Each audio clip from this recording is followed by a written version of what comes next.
Welcome back guys to another episode of Murray Crabb Fishing. I've just come out here, I'm actually editing an episode which you will have seen right now inside. But I'm going to start this project because I've got to do a few things and then leave it. I'm actually going to be building a swim bait, a trout profile out of cypress. Now my cypress isn't wide enough, so I'm going to have to glue two together. So what I've done is I scoured the internet for pictures of trout. I downloaded about 5 or 6, dumped them into Photoshop, and then in Photoshop I cut out the bits from each trout picture that I wanted, different gill shapes, like different harshness, different shapes of the back fin, of the anal fins, pectoral fins, slight variations on each individual trout. And I picked and chose the bits that I wanted, Photoshop that into one image. So what I'm going to do now is print that image out. I'm going to paste it on my timber so I know how thick I need to cut it. And I'm going to glue and clamp that. Then I'll go back inside and keep editing. But I need to get that done so when I get to making it, the glue's dry and the bit of cypress is ready to go. Now the goal is, and we'll see how this goes, but the goal is to make this a nude lure. So what I want to do is keep the cypress grain as the finished product. I'm not doing a line through, so I'm not going to have a big gouge down the center. So I'm going to do screw ins, so that's fine.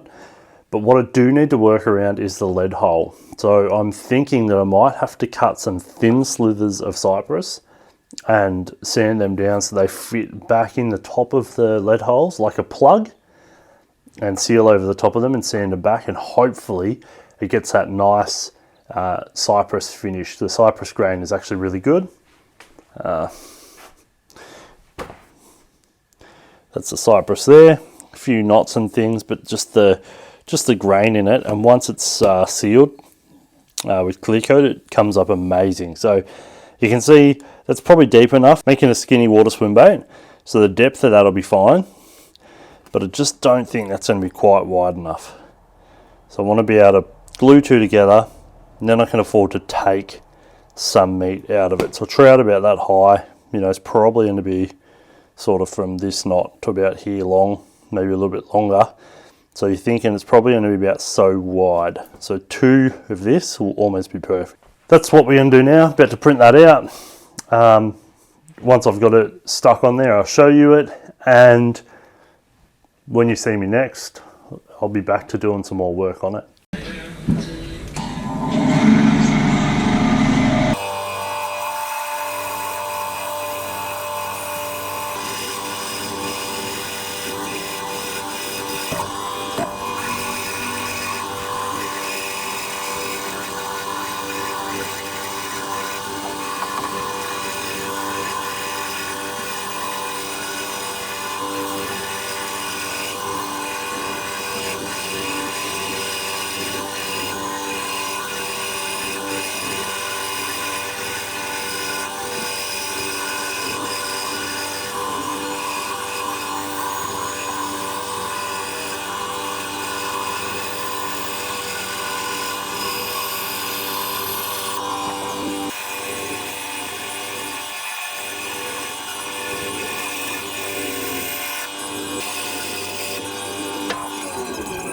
So milk.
Well guys, I've already got this. And you go, what is that? What is that? Well, that's the trout body minus the tail. Top fin, that little funny, funky fin, don't know what's called they have, and then the anal fin. So this is where we're at. I've cut it out, sanded it, then drawn the chamfer lines, and I've carved most of them. And what I've got to do now is cut this fin down here, here, and here, so I can continue the carving past there, and then it's ready to sand into shape. Start looking at where I want to put the eyes. Unfortunately, mail's been really slow and my eyes haven't come. I do have some eyes, so hopefully I have some that'll fit this. Anyway, this is what I'm going to cast the tail out of, bit of balsa, and that sort of starts to give you, it would actually look like that.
Well guys, I've just cut out the fins, and since then, which I haven't filmed, I've done the chamfering and carving of the fins to this point. So I've got the basic shape now, starting to look like a fish. What I need to do now is file the fins down so that they come to a point. Once I've filed them down, I'll sand the whole thing to its smooth, rough shape. So it's smooth, rough shape. It's rough shape, but sand it smooth. Smooth? Smooth. It's rough shape, but sand it smooth. So fins will be next, and then I'll sand that down. And then we'll start looking at drawing on some features, eyes and gills and stuff, and putting those in place and carving, and yeah, it's starting to look like something. Then we'll probably jump over and start working on the tail so that we can get that.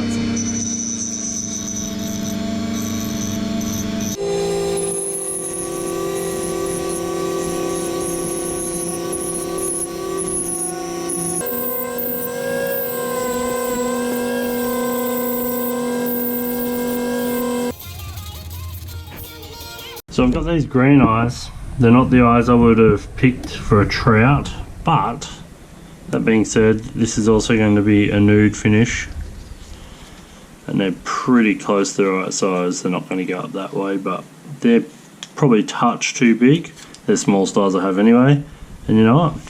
They're going to do. I'd rather have a little bit bigger eyes than recommended, because that'll look cool. So I've just started drawing the mouth on there, but I'll be able to sit that on there, get the eyes exactly where I want them, start marking some carving to go around that. I think looking naturally on a trout, they're a little bit narrower on the head, but I'm going to leave that wide just so that it catches a bit of water through the water. Fins are not as narrow as they would be in the wild either, but you know what, I am not too phased about that. They make them any thinner and they're just going to snap. So there's a few things on the trout, like I could have carved in here a bit harsher and made that a more gradual slope up to the fin, but I don't want to take too much out of the lure, so I'm sort of going for trout profile but also modifying it to suit what I want as I go. And I mean, to me, that looks like a fish without its tail. So, pretty happy with it so far. Now, I still don't have Forstner bits. 7.5 mil is what I've gone with. I'm going to have to be careful not to make a mess. But, what I do is a drill press. Now, I haven't been able to go out and buy a drill press. I was saving up to buy a drill press, and a mate of mine was watching one of my videos. Doesn't even like fishing, just watches to support us. Top bloke. Messaged me and said, I got a drill press, you can have it. If you're in the Wangaratta area and you need electrical work done, go and see or give Encompass Electrical a call. Michael Shearer from Encompass Electrical, top bloke, just gifted that to me for no reason because he doesn't use it. Doesn't use it, so I can have it. So we've got a drill press, which is amazing. I'm going to put a drill bit in there and see how much easier it is to drill with a press.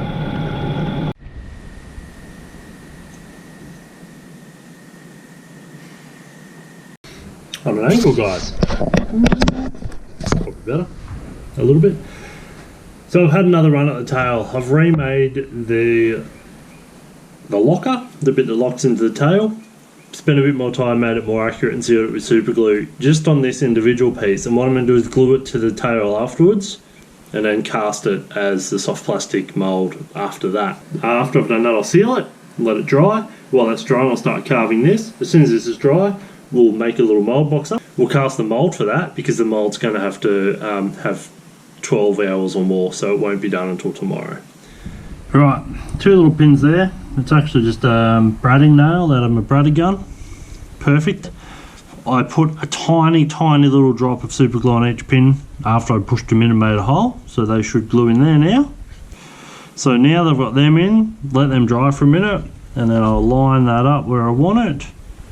Push it in, make sure it's right, and then I'll pull it out and add the glue just a little bit again and push it back in, and hopefully it all works out.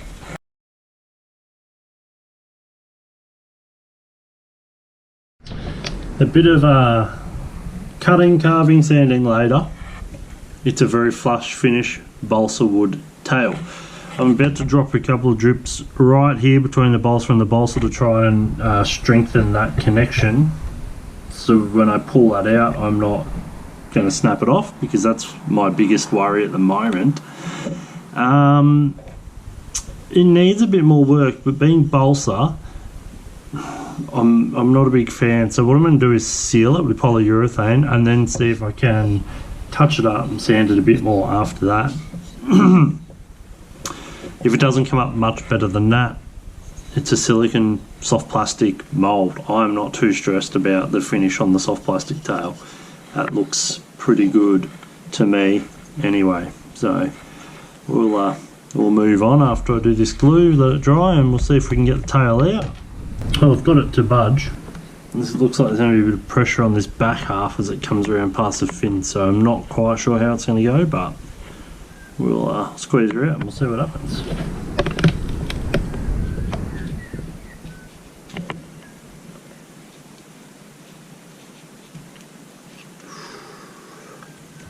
Oh, boom! Look at that!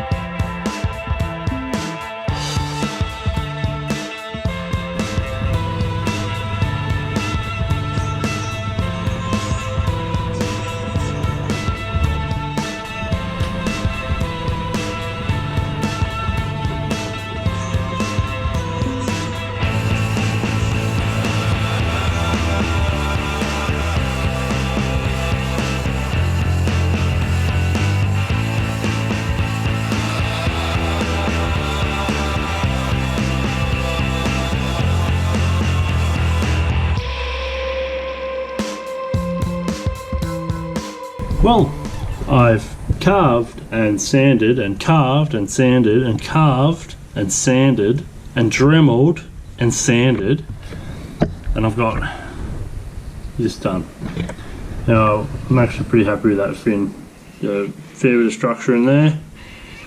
You can feel all those ribs very easily. I'm just hoping that once it's clear coated they stand out, but they stand out pretty well now. And then I finished off the edges in line with each rib. So now to do this one, and then to do this.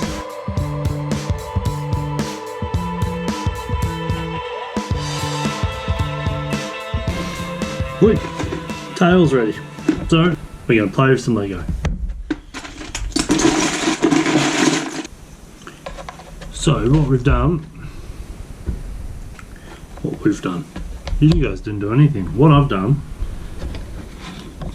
one layer. I'm going to get some polymer clay, and I'm going to put a layer through there, and then squish or smush or squash, whichever you want, that tail into the polymer, and then build the top up, and I'll pour the silicone on top, and then because it'll squish into the polymer, it'll pour half, and then I'll be able to pour the other half.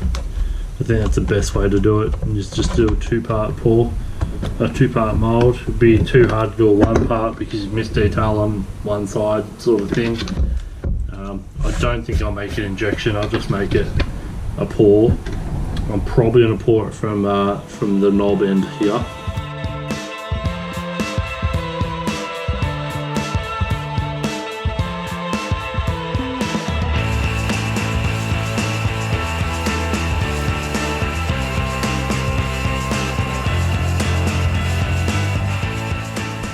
What I really need is some good clay working tools so I can get the polymer pushed in and get a nice seal, but I'm just going to have to do the best I can.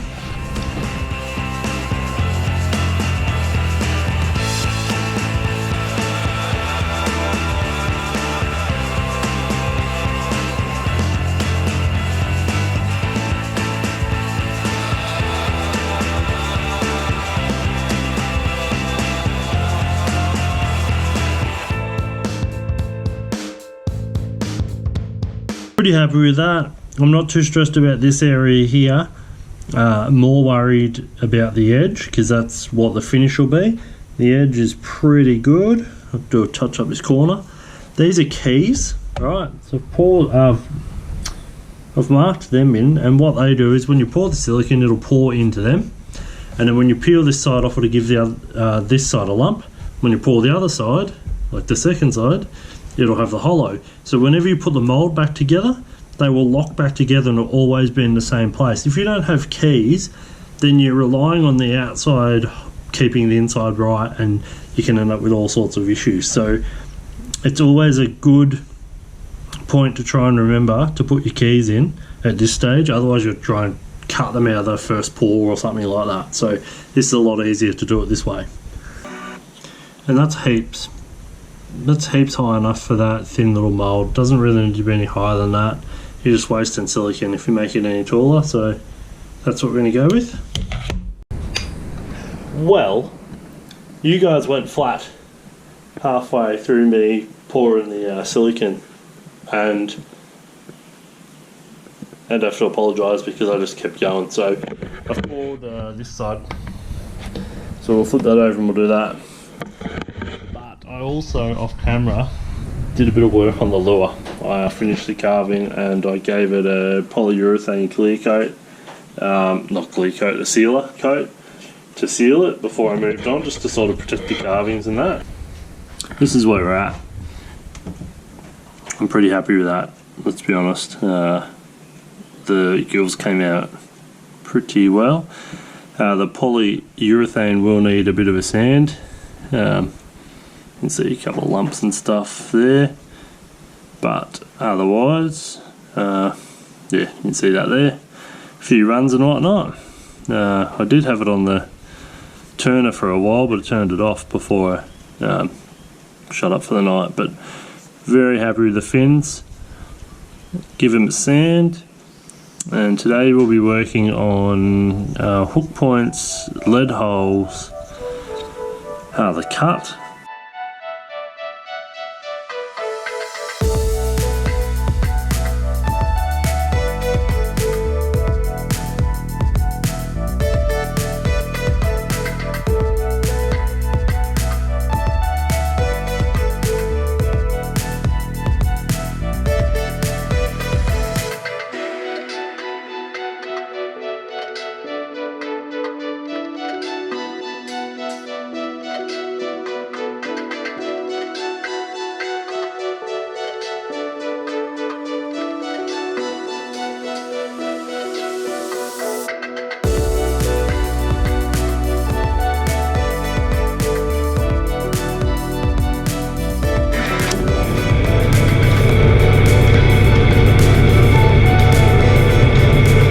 I went with the bigger of the two. I can always drill some out. The drill bit's bent which made drilling really hard, so I'm going to have a bit of a mess to clean up afterwards, but 10.5 mil, that's deep enough there. That's deep enough there. What I'm going to do is put a bit of super glue, glue these in, make some twists for hook hangers, glue them in, hang some hooks on it, and float test it. Well, so much for slow sinking. Fast floating. I'm going to have to add some more weight. What we do now is we give her a bit of vatho so that the two silicon sides don't join together, otherwise you'll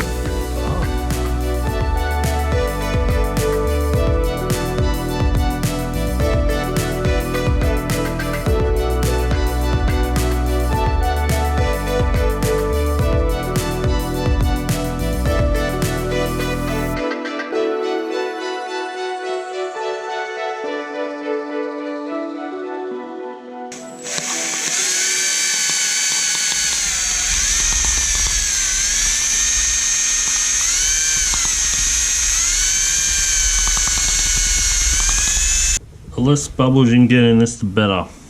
That's got a heap of bubbles in it. So, to help prevent the bubbles going in, you want to stretch the silicone, which will pop the bubbles. So, you want to pour it from way up here, off the screen, like way up, and then slow the stream down so it stretches out. That really narrow stream means that the bubbles, most of them will pop. And don't pour it onto the tail. And see how I'm pouring it at this end here, and it will flow over the tail, which means it'll push the bubbles out. It won't be trapping them in, it'll run along, and it won't grab any more air, make any more bubbles, and it won't trap bubbles up against your master. If you do get bubbles trapped up against your master, then you won't get a good finish. Alternatively, if you have a vacuum chamber, which I don't have, you can put the silicone in and vacuum the bubbles out of it, which is something I will invest in. But at this point in time, minimize the bubbles by stretching your pour out and flowing the silicone over. Don't pour it on.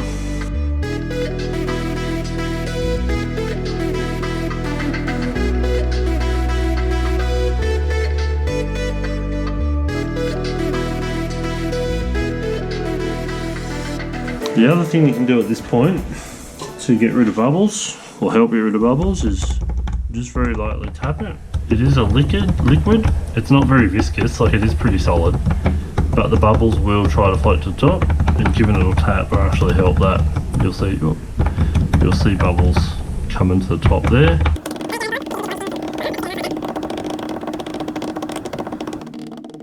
Look at these bubbles coming up here. Sit it over the back, out of the way. Sit it over there, and we'll just let that do its thing. Hey, it is time to fit it out. So it's been a couple of days. Clear coat. It's hard, doesn't leave fingernail marks when you tap it. It's ready. So we're going to take these ones out, put some glue. I put some actual epoxy, so some good quality glue. We're not going to super glue the points in. Good fish grabs that we want it to hold. So we're going to join them in. I'm going to glue the tail in, have a look at it, see how it swims, and hopefully it does what it should.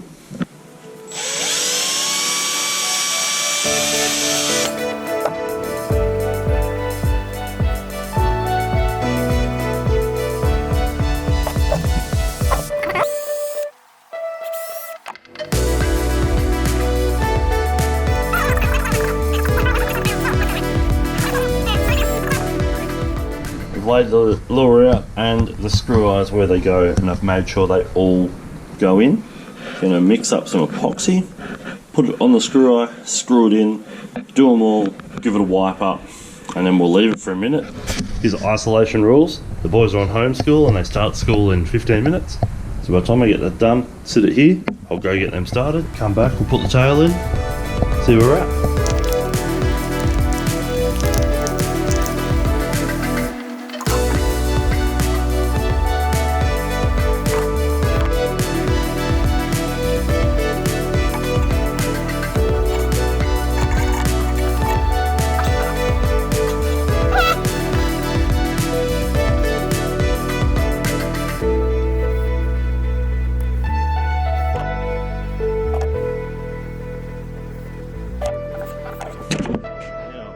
To do the tail right now, but I need to let that dry, otherwise I'm just going to be transferring fingerprints in epoxy all over the lure. Even at this rate I might have to clear coat this afterwards, but this will allow me to swim test it and see how it all works. So that's sitting how I want it. You can see the loops aren't exactly the same because I've made them myself.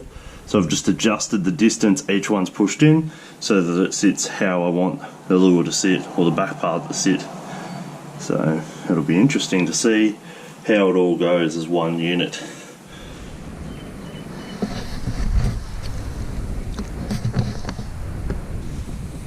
Yeah, it hooks its float in.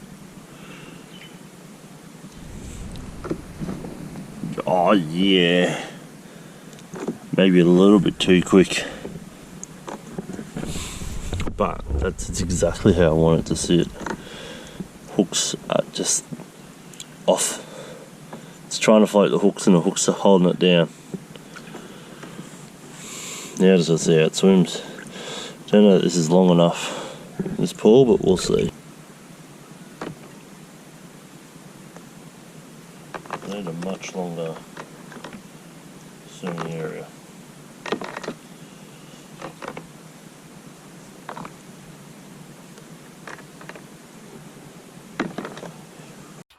The amount of files that corrupted on my GoPro during this build was ridiculous, including my outro, which I'm just run out now to do while I'm homeschooling and cooking lunch and all sorts of stuff. The clam pool's not big enough for me to actually test the lure. It sits exactly upright, it tracks really, really well. I can't see much of an action. I'm not sure whether I don't have enough room in there or I haven't really given it enough on the front to get an action up.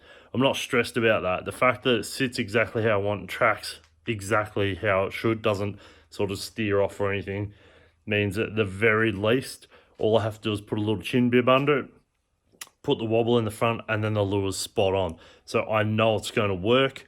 It's just, I need a bigger test pool to figure those things out. In my state, in Australia, we're still not allowed to fish at all, so I can't even go down to the river, and even if I could, it poured rain last week and the river looks like iced coffee. We wouldn't be able to see the lure anyway. So for now, this is where we're leaving it. The lure looks good, it tracks well and sits well, but we'll work out a bit more after that. Because when I go fishing, I can't go and try it. As soon as we can go fishing, guys, I'm going to get out there and I'm going to get some fish on these lures. Thank you very much for watching. I hope you learned something. I hope you enjoyed something. If you want me to build anything particular, I'm new at this, so could be interesting. Let me know below. I'll see what I can do. And guys, thanks very much for watching. If you haven't already, please like, subscribe, share, and all that goodness. Hope you are safe. Don't forget to fish every opportunity, guys. Catch you in the next one.